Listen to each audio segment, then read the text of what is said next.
What is up, guys and gals? Welcome to episode number 175 of the Nonsense Review. That's right, if that number was years, it would be the same age as Abraham. What, Abraham Lincoln? No, Abraham as in the Bible. Oh, Bibble Abraham. Okay. So, oh yeah, he's one of these characters who just never died, didn't he? I mean, he did die. Okay, 175. Okay. You're thinking of like Enoch is the Methuselah only one that shit. didn't die, wasn't it? Yeah. Was it Methuselah who's like thousands of years old or something? That sounds about right, actually. And then Enoch never died. I do remember this from QI because I believe it was Phil Jupitus who said Methuselah, and he went, no, it's actually Enoch. Enoch never died. To which Phil Jupitus just went, Stephen, bring him to me. Present him. But yes, I'm your host as always, Devon, and joining me equally as always is Rick. Hello, everybody. Today, well, first things first, I suppose. We've been away for about 2-ish weeks.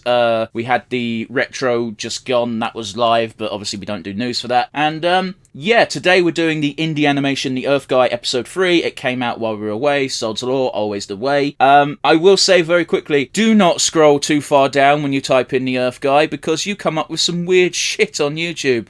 Okay, I didn't know about this. I went straight to an animated when I was looking for this, because I remember who made it. No, you type in The Earth Guy and you get the 3 episodes that have come out and some behind-the-scenes snippets. You scroll down a little bit further and you get shit like 3 billion-year-old Iceman defrosted, will destroy the Earth. And I'm like, the fuck is this for? What is this? Man, yeah. And it's such a title that it is almost certainly the definition of clickbait. They are trusting on people to read that and go, what the fuck? And click it to see what the fuck. Yeah, okay. Yeah, I can see that. It had like 3.6 million views, Rick. Oh, fuck me. That's a lot of views. Whereas this has 18,000. It does. It's really, I wouldn't say it's upsetting, but it's kind of sad to see the trend of like indie animation starts, and by episode 3 it's lost about 9/10 of its viewers.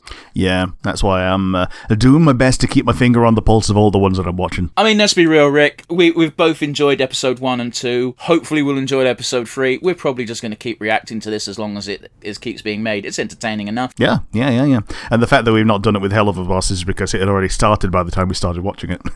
Yes, but it's interesting you should mention that, because every time a Hell of a Boss episode comes out, we do talk about it during the news part of the week, and we do tend to isolate that segment as its own little thing for a week, funny on a Sunday. That being said, we've waffled a little bit. Yes, that's right, the usual British phrase.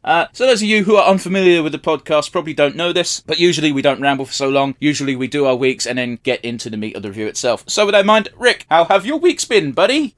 Well, we went away, and the highlight of that in terms of what we consumed were, number 1, the game Ascension, which I have titled Biff the Lad, which is a really cool deck building game where you just draft things from the table and try to sabotage other people by destroying things before they can take them. And the other one was getting to watch The Princess Bride, which is something that I'd never done before. I'd also never done that before. It was a good movie. I can see why it's enjoyed as much as it is. It was a total flop when it first came out, which I think a lot of people forget because of how much of a cult classic it is now. Yeah.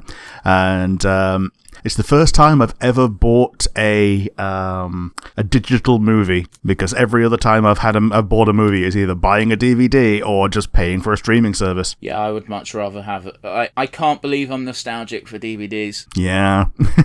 Like, I'm looking at my laptop, and my laptop's 5 years old. It didn't come with a DVD player. I remember when that shit was standard. I've even got the Halfway House on like a 10-year-old laptop, where they took it out to make the thing smaller, but then gave you the DVD player as a separate attachment. That's nice of them. I paid £12.50 for an external. Yeah, I think this one, if you would have bought it separately, would have cost a lot more than that back then. I think because who the fuck uses DVD hard drives anymore? Me, I do. Yeah. In fact, we needed you to do so at one point. It's one of my... I have a big DVD collection, and get fucked if I'm getting rid of it in favour of streaming, a thing that can be taken away from me. Yes, and indeed has been multiple times. Yeah. We've got something on the docket that we're trying to secure something for, and it used to be on Disney Plus, and it ain't no more. It was never on Disney Plus. Okay. The sequels were on Disney Plus in America, but not the original. Right. Okay. That's why I have the confusion. Other things, a lot of anime finished. while we were away, and the new season is starting. I'm actually going to give it a bit of a wait this time. Let other people do the 3 episode rule. What has also started is Isekai Suicide Squad, which I've not yet started, but I will give you a little bit of a thumbs up or thumbs down after I've watched a little bit of it. I really like the art style. I know Callie sings for the closing theme, I believe. Yeah, the reason why Rick hasn't pulled the trigger on it yet, pardon the pun, is because he asked me literally before this episode started, well, not just before, but like in the medium of, yes. Do you want to do this first episode of Suicide Squad? And I was like, I'd rather die. Yeah. So that's why I've left it until now. Speaking of things leaving till now, it turns out I had not watched the new season of Sonic, which I've now started, and this is the last of the 3 seasons of Sonic Prime on Netflix. And it's still fun. I didn't know it had gotten to season 3. Yeah, season 3 is the finale, so in case you were in any way interested, it's now all available. It's one of those, like, I've got nothing against Sonic, it's just... I think that sums up my statement. I don't know if Discord coded it. Yeah, the silence speaks words. Okay, cool. So the audience is going to have a fun little surprise because you're saying silence, but what they're going to hear is me blowing a raspberry. Okay. Silent raspberry. Other things, I've been continuing to play the Elden Ring DLC. I still haven't completed it. Speak up, my dude, because that does not come up well on the thing. Okay, I've been continuing to play the Elden Ring DLC. I've still not finished it because I'm shit at video games. And also the FF14 new expansion came out, which I have been playing. I did eventually jump on it, and I'm enjoying the new class, although it is very barren at anything below the new expansion starting level, which is kind of par for the course when new classes get introduced. Well, you've also got the unfortunate reality of you didn't start the X-Pack until 2 weeks after it had been out, so all the people who were doing the same thing as you weren't around. Yeah, they'd already rolled credits. Like, we got one friend who, during the time we were away, which was when the X-Pack came out, had rolled credits by the end of the first weekend. Yeah, and then they messaged us again saying they did it on their second character too, and I'm like, okay, good job, buddy. Yeah. Want to watch me complete a game? Yeah. Want to see me do it again? Okay, no joke, that's an achievement in SpongeBob. Right, the game, for beating the game, the achievement name is want to see me do it again. Yeah. And I think that's about it for things that I've done. Things that I've seen, the one thing that comes to mind really above all is we have a new government. New government, same as the old government. Yeah. I don't know, man. The first thing they did, or the first thing Keir Starmer did, was sent, hey, you know this Rwanda thing that people have said won't work and it's inhumane? Yeah, we're not doing it. Yeah. So, some credit there, I guess. Yeah, you did the bare minimum of humanitarian things, which is not do Tory behaviour on that one thing. And beyond that, the other one is there is a bit of controversy in the VTuber world, in that Filian, the autistic Fox VTuber, is getting an Nendoroid made of her character, which turns out she is using a public model, which is publicly available for free to anybody that wants to use it, not publicly available for free for you to make money off of it by selling the likeness. Yeah, okay. Who fucked up? Was this the VTuber, or was this the VTuber's lawyers, or what? I think it was Good Smile Company that just assumed that she had the rights to it. I refuse to believe a big company didn't think to take 2 seconds to Google something. Yeah, like, her fans know that it's a public model, because she's brought it up at least twice on stream. But, like, they must have approached her to ask if they could make the model of her. So surely they would have said, can we make a model of you? And she would have said, you can try, but I technically don't own it. Yeah, it feels like she's actually the one in the wrong in this situation. I'm not saying she's the one in the wrong. I'm saying that because mistakes happen, don't get me wrong, but yeah, totally. It seems unlikely that the first step that a company takes when making a figure of someone isn't going to the person and saying, we want to make a figure of you, at which point you think the other party would say, I don't own the likeness, so that might be difficult. Yeah, but and I don't think... Go on, sorry. Like, I don't think that she's part of a big agency that they can just go over her head to ask the agency for, because I think she is still indie. And here's the other thing, is like, if she's managing all of this this on her own, that's a lot of shit to do. I don't blame her for not knowing all the ins and outs of things. Yeah. And it's one of those, the owner of the model has said, oh, you can spend tens bordering on $100,000 on VR equipment that you keep breaking. But you can't pay like $7,000 for the asking price of something like this. Is that all they're asking? Well, apparently that's like the going rate at the moment is like $6,000 or $7,000 for a like a fully functional VTuber model. Mm-hmm. Oh, that's what you meant. I thought you meant that's how much they were asking for to allow them to use the model for a mass-produced figure. And I was like, damn, that's cheap. Yeah. Well, to be honest, don't know. But yeah. I've run out of things to talk about, and it's a good idea for me to throw it over to you. So I'm going to do so. What have you done? What have you seen? And how have you been? Well, the first thing we're going to talk about, Rick, is something we can both talk about because we both did it. Helluva Boss Series 2, Episode 9 came out, and it came out fucking quick. It did. It came out like the day after, the day of me watching the episode before it. Yeah, that was interesting timing. But yeah, I think the team behind Helluva Boss, what they called Spindlehorse, they did a very good job in bringing this out as soon as possible because this payoff episode needed to come out after the devastating blow that was the last one. It did. What happened in the episode itself is exactly what I expected and needs to happen. Like, we need to see both Blitz and Stolas go through something needs to change. Their outlooks and perspectives need to change, and Stolas is certainly going to be widening his worldview by having, at the very least, a casual, non-sexual encounter with an imp, or potentially a one-night stand, potentially even more, we just don't know yet. But either way, just having a bit more relationship experience is going to help him, and as Vorosica said, Blitz has just got to fucking eat it up and fucking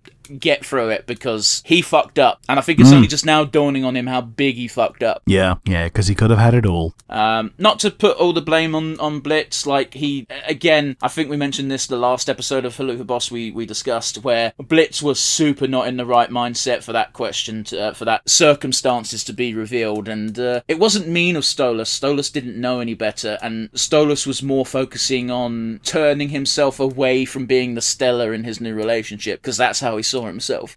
Yeah. But yeah, we got some fun things in this episode. The fucking very first murder victim of Imp is banging the teacher that hired them to kill her. Yep.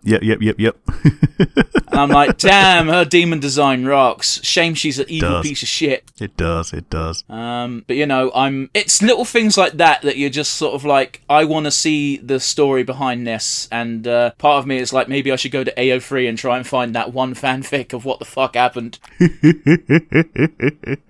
Yeah. But it's nice seeing characters that we had before just cropping up. I will say this, it took me a minute to understand why the fuck Tex was in this episode, and then it was like, oh yeah, he's her bodyguard. Yeah, and also, you know, it's the We Hate Blitz party. Yeah, but why does Tex hate Blitz? He doesn't. He's there because of Vorosica. Okay, fair enough. Well, alright, go on, explain it for me, my dude. Maybe I missed something. Well, I mean, they clashed in the Kill Stolas episode. Like, hey, what? It's reasonable. Well, the first time that oh no, sorry, not Tex. I'm thinking of Striker. I'm thinking of Striker. Yeah. Yeah, no, Tex is the big hellhound that is Vorosica's bodyguard. Yeah, the one that Luna's horny for and married to Queen Bee. Not married, in a relationship. Yeah. Well, if they are married, they didn't make that explicitly clear, and that might be on me. But yeah, someone drew a very funny comic of Tex just going to Vorosica, being like, "No, I can do this. Come on, please let me sing, please." And that's why he joined in the Fuck Blitz song. But yeah, all round good. Essentially, this episode just focused on Blitz and Stolas. Yeah, and Vorosica. I meant of the main cast. Yeah. I mean, if you want to be even more strict, the main cast, it just focused on Blitz, because I don't think Millie, Moxie, or Luna even really showed up in this episode. No, I don't think they did. Which, you know, fair enough. They didn't need to either. But yeah, good time. Yeah, totally. Yeah, I'm struggling to think of anything else. I think the visual gag of him popping back into the human world to say sorry to the dorks was funny, and then freaking them out a second time by giving a basket of gifts to the angel cherub fucker. Parker. Yeah. Very good gags all round, but for the most part, quite an emotional episode, and I genuinely cannot wait for more. I'm looking forward to seeing their their relationship evolve past this. Hopefully. I'm still rooting for Blitz and Stolas to be a thing, but this road bump desperately needed to happen. Yeah, you don't have a payoff without a journey. Anything else you want to add, Rick, on the Haluva boss front? No, just only that, like everyone else, looking forward to more. And the downside is, we're probably gonna have to wait. I don't mind waiting. They usually pop out an episode during Halloween, so that might be the next one to expect. Yeah, maybe so. But yeah, Rick, I watched Smiling Friends Season 2, and you pretty much rewatched all of Smiling Friends Season 2, because I watched it with you. Yes. It was fun. It was incredibly fun. The Brazil episode is technically a Season 1 episode, but... Yeah, it's a Season 1 add-on. It was technically like episode 9 of Season 1, and then we got Season 2. And when I watched episode 1 of Season 2, I was like, oh yeah, this is why I like this show, and not the Brazil episode. The Brazil episode is incredibly weird, because I kind of hated it, but I also kind of found it incredibly funny. And I don't know how to adequately explain it, because it was just serenely real. Yeah. And that's what made it funny to me. Yeah. Which is kind of like the tagline of like a lot of the interactions on Smiling Friends. Like when it's not being just like shock humor and weird world building, it's just being so ridiculously real and so believable in the regular interactions between people. But moving on to Season 2, I know what my favourite joke was. Oh? When Pim and Charlie came back to Earth and they discovered that the Earth is actually flat, and they're both like, dude, we can't tell anybody. And yep. It's so fucking funny. And I don't know if that's because the absurdity of flat earthers in real life has just infected my brain to instinctively laugh, or because the idea of someone discovering the Earth is flat and immediately being like, no one can fucking know. Yep. And as well, they got closer, and I can't remember which. They just went, look, they've even got the glass dome, and I'm like, the fucking glass dome. Ah. Yeah. I also enjoyed the one of when Alan was on his own episode, and this one guy comes and robs him and goes, "I steal things, Holmes." Yeah, and that was a reoccurring character from Season 1. Yeah, and he meets his end. Yeah, good shit, man, good shit. Can't wait for more, if there is more, but at the same time, I'm content. Like, they did what they set out to do, and like, Cusack is very quickly becoming a name where if I see him attached to a project, I'm like, well, I'm going to give it a go. Yeah, and so far it's been 2 for 3. Yeah, you went us up on YOLO Crystal Fantasy. I made you watch an episode of that, and I liked it because it came before Smiling Friends, and that's basically my introduction to his humor style. And then Smiling Friends and Koala Man came out, and those were both better. Yeah, it's so weird because like I watched Smiling Friends because Zach made it, and I watched Only Plays for quite a bit, and that was it. And it's like, oh shit, this is actually funny, because of course it is. It's just his humor compounded by the fact that he's also got Cusack's humor added in as well. Yeah, like you can see the DNA tracing back. It's like going back to Demon's Souls. Okay, go on. Oh, just in that, like, you can see where a lot of the, the creative thought processes were before they were evolved by experience. Okay, I kind of get what you're saying, but knowing the background of the information as to how Demon's Souls was made, it's not technically correct. Oh, true. Made on a shoestring and a prayer. No, worse than that, like, Miyazaki literally picked Demon's Souls out of the bin and was like, yes, I will polish this, and then somehow made a game. Turd. Yeah. Don't shit in bins. Yeah, and people didn't know how to interpret an action game that wasn't a Muso, apparently. Well, worse than that is the fucking black and white world state system was fucking stupid, and anyone who defends it is an idiot. Oh, yeah. It was a cute concept, implemented incredibly poorly. Rick, the Steam Summer Sale is over now, I believe. I believe it ended yesterday as of recording. I bought a few cheap games, but the big one I bought because it was 40% off was WWE 2K24. Okay. I bought that game because I wanted to play more GM mode, and boy is GM mode vastly improved upon in this entry. Sweet. That's the manager, right? Yeah. You manage a brand, you book matches, and you try to beat the other bookers. That being said, it's been 40 years of WrestleMania, so that's what the showcase mode is, and I was like, I've got to check it out, and Rick, I fucking love wrestling. Yeah. You know, when you forget that you're passionate about something, and then you go back and you watch some of the older shit, and you're like, oh yeah, it is good. I do like this. Yeah. The very first 2 showcase mode matches aren't even from WrestleMania 1, because WrestleMania 1 was shit, but they tried to make you forget about that. It was from WrestleMania 3, where you had Macho Man versus Ricky the Dragon Steamboat. But more importantly than that, you had Hulk Hogan versus Andre the Giant. If you've never heard of this match, then who the fuck are you? Well, Andre the Giant is a bit topical in the nerdosphere for us as well, because he's also in The Princess Bride, and that's the first time I've actually really seen him outside of, a couple of wrestling clips. It's so funny seeing Andre the Giant in Princess Bride, because you look at him in a wrestling ring against Hulk Hogan and you're like, it's hard to appreciate how big Andre is because he's only a few inches taller than Hulk Hogan. Yeah, because Hulk Hogan is also pretty big. But then you put him next to like normal actors who are normally about 5'8". Yeah. And here's a fun fact for you, Rick. For the longest time, WWE/F would hire referees who were under 5'10" to make the wrestlers look even bigger. Yeah, okay. Yeah. I think the exception to the rule was Mike Chioda, but he was such a good ref and a good dude. They were like, who cares? You're 5'11". Sure. Dude was jacked. That's all I'm saying. But yeah, 2K24. It's a good wrestling game. I'm having fun. There's not much else to say, really. Ignore faction mode because it's just the fucking EA fucking FIFA bullshit Ultimate Team fuck, but dressed up like wrestling. Okay. Pay us $20 for a random chance to get a gold Roman Reigns. Oh, Jesus. Every sports game does it, and I blame EA for introducing it, because EA introduced it, and then 2K looked at it and went, yeah, we're going to do that too. Yeah. Speaking of loot boxes, you've picked up some Assassin's Creed cards, haven't you? I did. I wasn't really going to bring it up on the podcast, but yeah, I did that. That's a thing. Yeah, those are new. Some of them are cool. Yeah, we might have more next week if I get lucky on my next couple of packs. Sure. Humble Bundle. The bundle is now definitely over by the time you listen to this, those of you listening to our beautiful podcast. They had a Godzilla comic bundle, so I bought that shit. Oh, sweet. Have you read it yet? No, there was like 24 fucking comics, and most of them are anthologies. Sure, okay. I read the first story of one of the Godzilla and Friends anthology, which basically might as well be like, here's Godzilla monsters that aren't Godzilla, and the very first story is just Anguirus, and everyone makes a point of just like, hey, do you remember Anguirus? Do you remember how shit he is? But he's got spirit! And it's like, yep. He does. Let's watch him fight Destroyer. Oh, he got fucking wrecked. Yeah. On the anime front, Rick, I'm also starting an anime.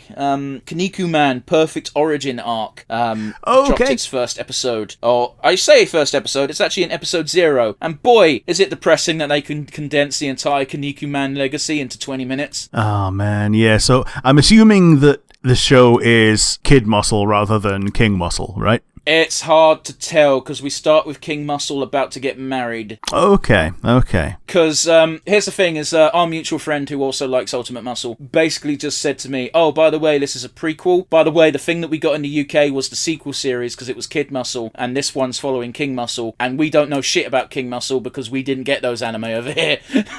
Yeah, so, like, it was never clear to me whether or not the King Muscle bit took place, or whether it went straight to the sequel, and it just like, oh, okay, yeah, this guy's just in the background, and people respect the guy. Yeah, so in the UK, it went straight to the sequel. Yeah. That stuff happened, but it happened in the Japanese animes that didn't get translated. Sure, so there was a King Muscle anime, it's just that we didn't get it. The original Kinnikuman stuff is King Muscle, but he wasn't called King Muscle because he wasn't king yet, because that series ended with him becoming king. Sure. Yeah, there we go. That sums it up pretty well. But yeah, 23 minutes of King Muscle. He's about to get married, so of course he's got him and all of his former bad guys who are now his friends, because he's Goku, fighting in his shed, because, manly men express their friendship by beating the shit out of each other. And they're just explaining how everyone had their face turns. And the very end is the two people doing basically a Rocky of both punching each other and saying, you better hurry up and have a kid, King Muscle. And King Muscle says, haha, you better have a kid too. And it's like, that's why the two main characters exist in Kid Muscle show. Yeah. Competitive breeding. God damn it, that's a hentai right there. Yeah. It's oddly wholesome competitive breeding. It's stupid. It is. But yeah, I'll be watching that week to week until I decide it's shit. Rick, are you ready for some very brief news? Yeah, let's go. Alrighty, so alongside England getting their new government, France also elected a left-leaning majority, which is great because everyone thought they were going to go the fascist route. Yeah, I was aware of Jean-Marie Le Pen when I was growing up, and now his daughter Marie Le Pen is like leader of their essential National Front and is worryingly popular. Yeah, but not popular enough. Yeah. So France now has a left-leaning majority in essentially what is their House of Commons. It's not called that, and it doesn't work the same way, but that's basically what it is. Yeah. Because there's no nobles in France anymore. Yeah. So you got that. They solved that problem. Yeah. But yeah. Routine maintenance. But yeah, so basically France and England got wins as far as government is concerned. I don't like New Labour, but it is an improvement over Tory, just. We're still going to lose our NHS within 5 years, but whatever. Yeah, I mean, we got a bit of a monkey's paw in that, we got 4 Greens, but we also got 4 Farages, so... Well, it's one of those where, like... I think someone summed it up best with saying, I never thought I'd be so disappointed to get a Labour government. Yeah. But, you know, there are still some people in the party with more left-leaning views, and Labour does have a majority, so who knows? It might not be as bad as we think it's going to be, but that is the optimist in me speaking, and that fucking side of me is nearly dead. So, all this to say that basically England and France got kind of wins when you think about it. We're all now looking at America and waiting for them to hopefully not fuck this up for the world. Yeah. Oh, Rick, here's a cool one. Waterstones are transphobic as fuck. Oh, Jesus. Like, I can understand this, because I think, didn't they get bought by the Russians, like, 12 years ago or something? I don't fucking know, dude. Yeah, they were going under, and, like, they were bought by, like, a Russian oligarch ring. Okay, sure. The thing I'm referencing is someone posted a mean tweet about J.K. Rowling and on their personal Twitter, and then Waterstone said, we are going to deal with this, and then that person got fired because they didn't like what they said on their Twitter. And I'm like, are you allowed to do that? Oh boy. Oh, Jesus. They picked their battles and they picked the worst one. Yeah, so I don't shop in Waterstones very often. They're quite an expensive bookshop because they have like a 20% markup. But I won't be shopping there in the foreseeable future. Yeah. Last time I went, it was just to see if they had magic cards, and they did. But 20% markup. They only had the collector's boosters, which are the ones that are 20 quid a pack. Yeah. See, I don't mind paying the 15% markup for the local Geek Retreat Cafe because that keeps them in business. Waterstones can eat a dick. Yep. Well, at least the books are the normal price, because the price is printed on them. That doesn't always translate, my friend. Sure. But yes, last but not least, this isn't a wrestling podcast. Usually you got a stronger reaction than that, Rick. I'll move on. Not the happiest news. Sika Anoa'i has passed away at the age of 79. He was one half of the Wild Samoans, a very cool tag team, and also the father of former WWE champion, currently having a break, Roman Reigns. Okay. The Anoa'i Samoan wrestling family is a pretty big deal in wrestling. There are loads of wrestling families. That is one of the big ones. Them, the Harts, the Rhodes, they're all big names. It's never fun for a legend to pass away, and basically, even if you weren't a fan of their work, you have to acknowledge the work they put in towards the business to make it what it is today. And not much to say really. The Wild Samoans were a good tag team. I enjoyed tag team wrestling. They played up the... Unfortunately, here's the thing. It was WWF in the 70s, 80s, and 90s, and even today you could argue this. So there was a bit of racism. You are Samoan, you must act like a savage, and they played up that part very well, to their credit. But fuck's sake, they were called the Wild Samoans. What do you expect? But it is what it is. This actually happened about nearly 2 weeks ago now, so very slow on the uptake on our part because we just haven't had podcasts. But that's a shame. Another piece of wrestling history, living history, has gone, and it's just we're marching closer and closer to people not being around anymore who were around during the territory days. Yeah, totally. So with that being said, Rick, on to more cheerful things. We're watching the 3rd episode of The Earth Guy. I'm going to throw it to you because that's your job. Yeah, Earth Guy, episode 3, Build a Blast. 3, 2, 1, and go. I forgot how soft this main character's voice was. Yeah, good old Neil.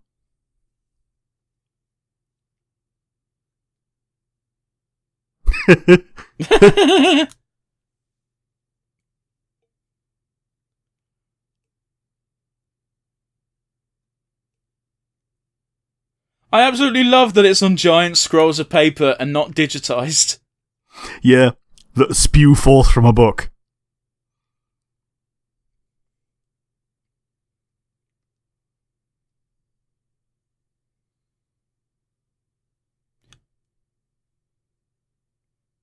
Wow. Get shit on, science teacher. Yeah. Someone's trying too hard. That's cute. Oh, yeah, I like she's that. got a moon for a head.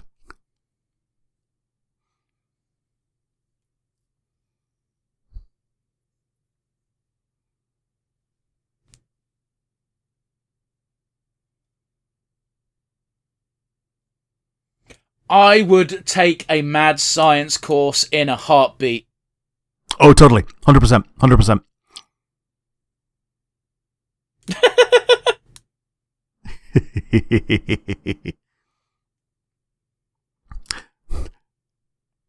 Fun science experiments for kids. Fun has been removed. I'm sorry, I was admiring the character on the left's glittery eyes, and I completely missed the fact that the sun guy was just burning a Bunsen beaker above his head. Yeah.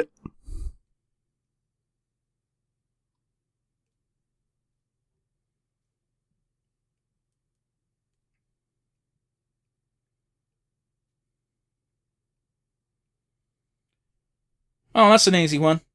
Just, what was it? Vinegar and... Yeah, vinegar and baking soda. That's the one. I was trying to think of the word baking soda. That's how fried my brain is today, and why we're only recording this today. Yeah. This last week wouldn't have gone anywhere near as well. This last week? What do you mean? Well, last week is when you just got home, didn't you? Oh yeah, but that weren't. Yeah, no.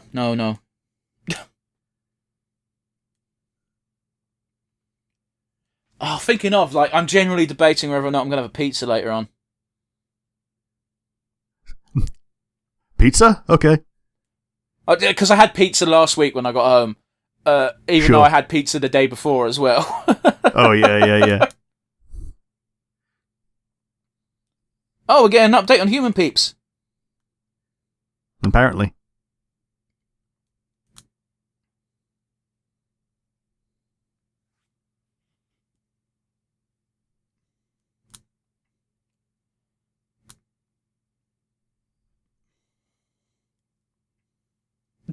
Pro no blamo. That's like pig Latin, but because you fucked up, not because you were trying. Yeah.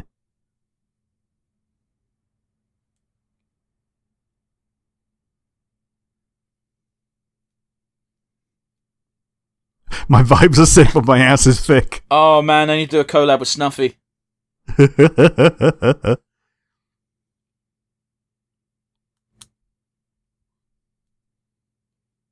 Wait, what? I thought this was a fake guy. Or is it? Is it not? It's hard to tell right now. No. I don't know. I know he had to go home. Look, I'm not gonna lie, man. If I saw someone wrapped up in their bed covers, shivering, and then act crazy and say they're abducted by aliens, my first thought is, oh, you have suffered a traumatic experience, possibly of a sexual nature, and you need help. Yeah. Because whiteboards are cool.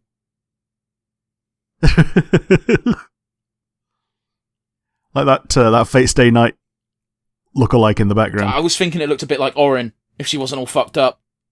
Sure. I was thinking Saber Nero. A bit too... her skin was a bit deadish, but I kind of see it. Yeah.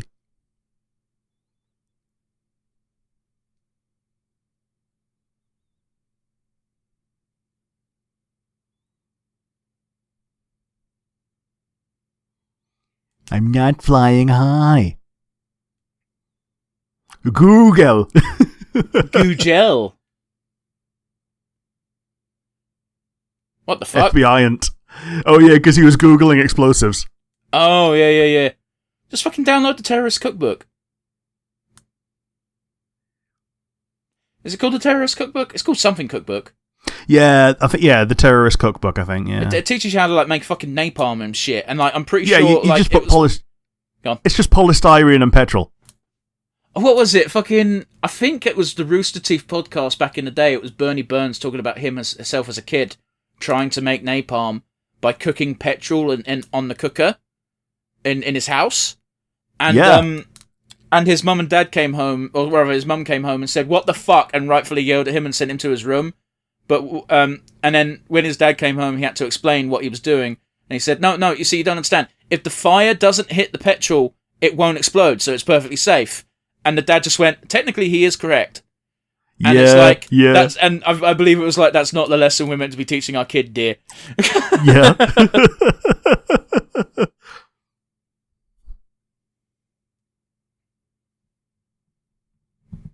I absolutely love the mix of reactions going on. Like, I'm just going to eat popcorn, and the other person like, why are they into this fucking... I'm sick and tired of watching Maid, Marian, Vore. That's an episode title. Oh, fuck. I'm sick of watching Maid, Marian, Vore. I'm writing that down right now so I don't forget, because I'm going to forget. Hashtag Gardevoir.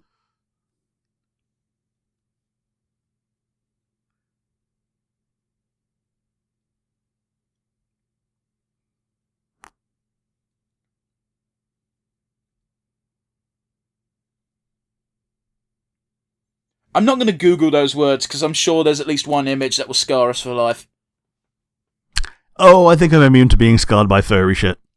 I'm immune to furry shit. I'm not immune to Vore shit because I've seen some Vore shit that is graphic and horrible and I wish I hadn't.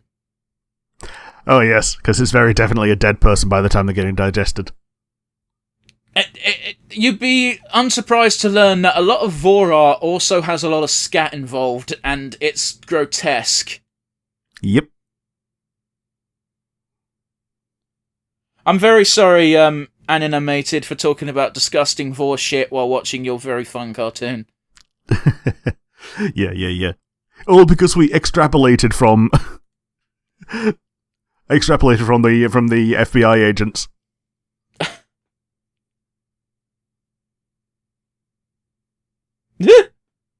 That's a terrifying shot.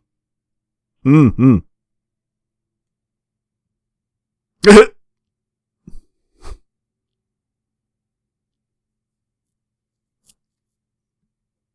Yes.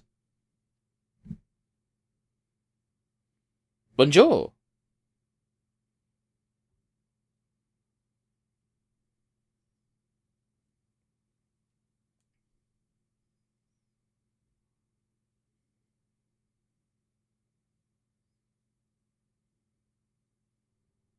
Wait, how old is Neil meant to be? I think he's like 17. Could he not just buy a firework? Nah, apparently not. I absolutely love, by the way, the addition of reluctantly under Dave's name. Yeah. There you go. Yeah. Neil and Reluctant Dave.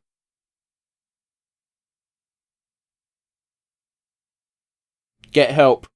Get some help. Get some help. What was it? Something I learnt the other day is like, if you want to know something bad's happening in America, just check out how many takeout vans are opposite the Pentagon. Yeah. yeah, the pizza place near the Pentagon is like an actual weather vane for when things are going down.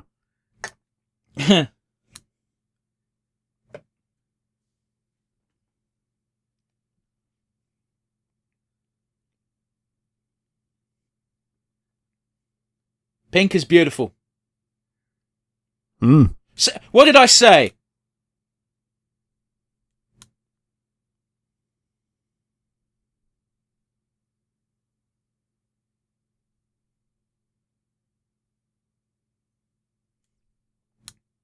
Oh.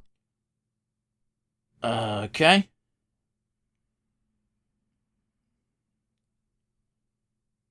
That is depressing for a few reasons, but like, if your kid texted you all that shit, would your bare minimum thought not be, my child is having a mental break and I must help them, rather than stop lying to me? Yeah, well, it also depends how they are, though. No, I know. Like, it's very clear that his parents aren't very nice from those texts, but I'm just saying, that's another layer of just awfulness. Yeah, like, we've seen that Neil is generally a good-natured kid. Mm-hmm. So, if we knew that he was an absolute tosser, then the parents would have been, like, justified in brushing him off. Mm.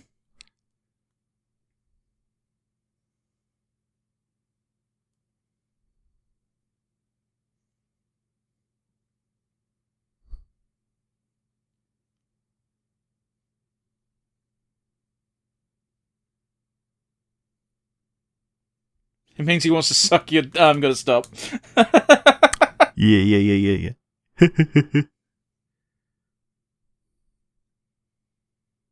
That was adorable reaction from Prince Fuck You Magoo. Prince Fuck You Magoo. I forgot his name, alright? Yeah, I also did.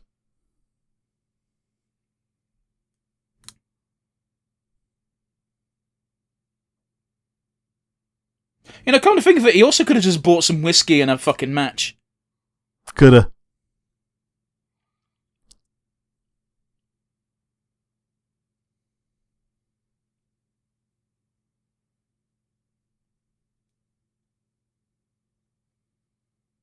Drinking the explosions. Out of.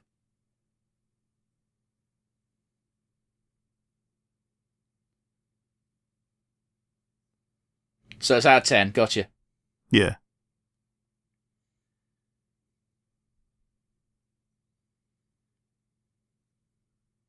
Bastard!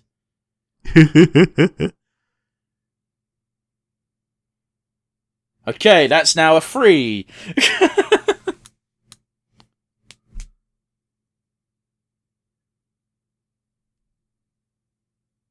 6.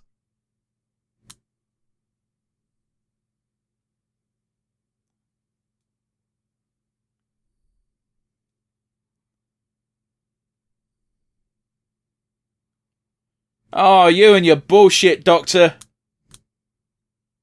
Yeah, 6. Yep. I love that. Don't push your fucking luck, innit? Take the W. Yeah, all of them have got something shitter than that.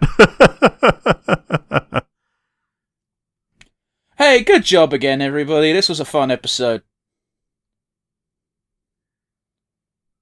I do want to see if I recognise any voice actors, but so far, not so much. Oh, Aquello is the prince name.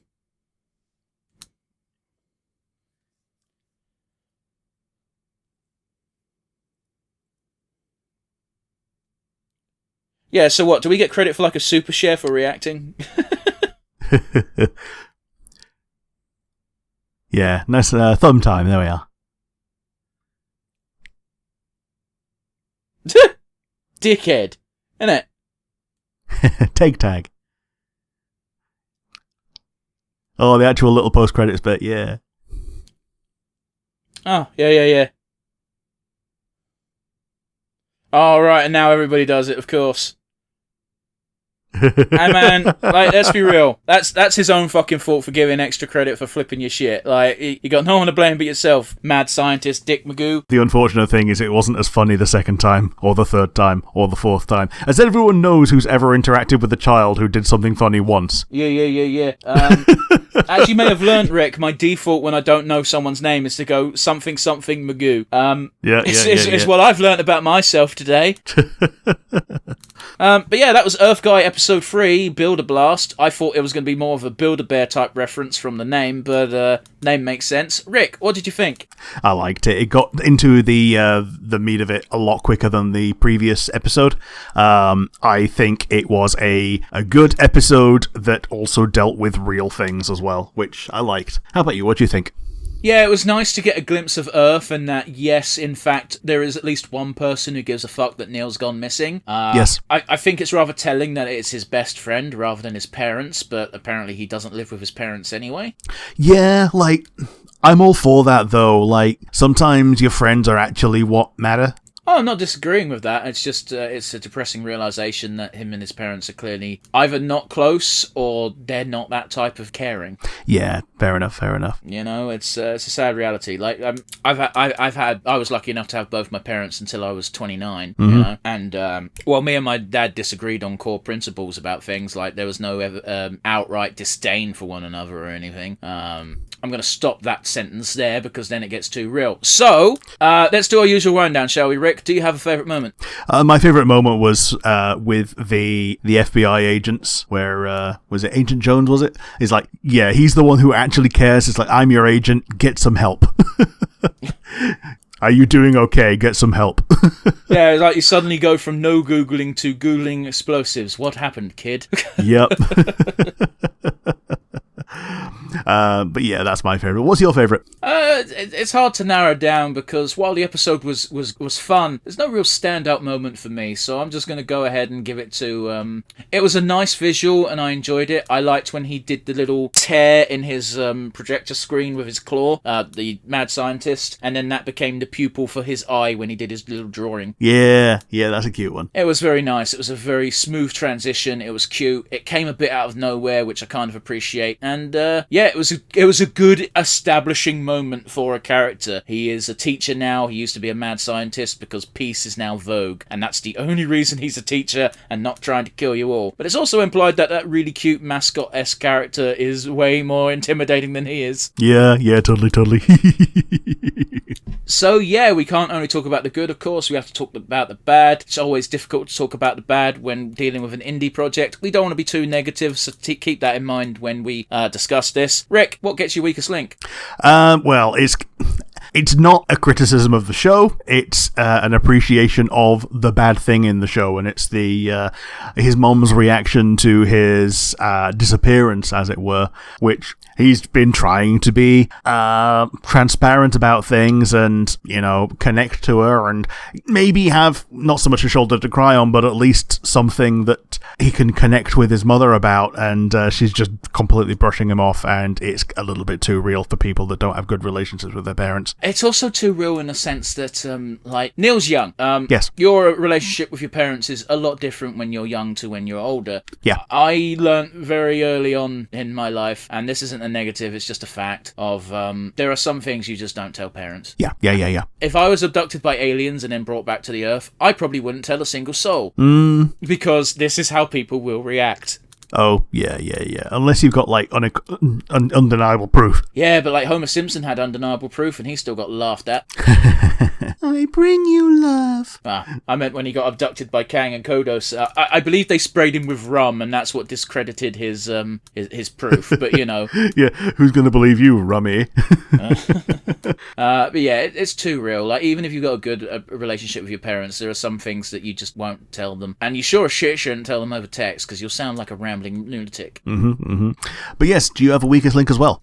My weakest link is a weird one in the sense that we didn't get a lot of the students in this episode. It was very much focused on... I get why. They wanted to focus on the home planet, the Earth revisit. So, of course, there's very little chance for the other students to crop up. But even during the brief moments they were involved in, we had a cute cutaway gag with the fire dude doing his beaker on his head. Yeah. And they still had a chance to shine. It's certainly not a bad thing to downplay them a little bit, but it's a shame. That's about all I've got, really.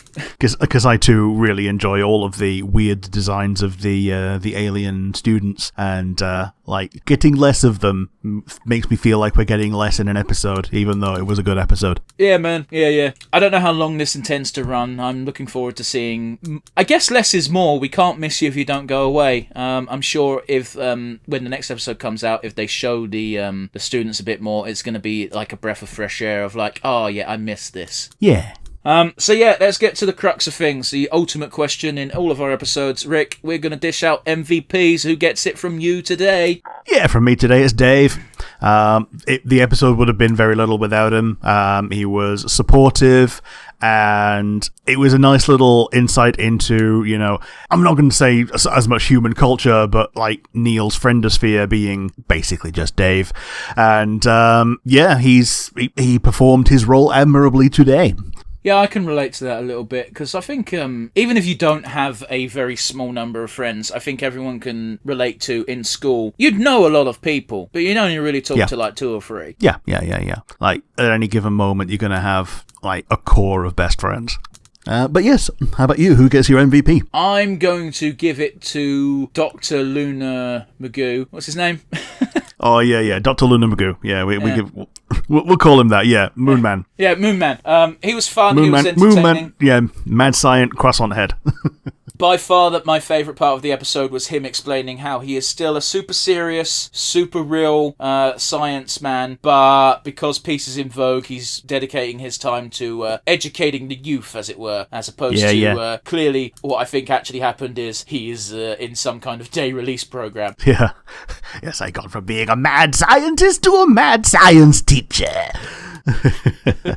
But yeah, overall fun episode. I think we both agree that we enjoyed it. It was a fun romp into the indie animation world. Yeah, absolutely. Now looking forward to more. Yeah. These episodes are coming out surprisingly quick. Like, it's only been a couple of months since the last one, and unlike Haluva Boss, that yes, we both appreciate Haluva Boss and we like it, that does have a whole team of animators. Yeah, this is true. But yeah, as always, thanks for watching. We do appreciate it. Next week we'll be, assuming nothing goes wrong, attempting to do a feature-length movie. Yeah. That's the plan. That is the plan. Fingers are crossed. Fingers crossed, toes crossed. That's all the things we can cross while anatomically not hurting ourselves. And join us again next week, guys. Let us know in the comments what you liked about our commentary, what you liked about the Earth Guy episode 3, and what kind of content you'd like to see in the future. We really have just been doing what we feel like because no one really gives us suggestions. So that's just going to be part of the course. Yeah, and we do tend to do most of the suggestions that we get. Yes, all 4 of them. And yes. and yeah, so yeah, we've got the comment section down below on YouTube. Alternatively, you can send us an email at nonsensereviewuk@gmail.com. Absolutely. So yeah, without further ado, we'll see you again next week, guys. Bye, everybody.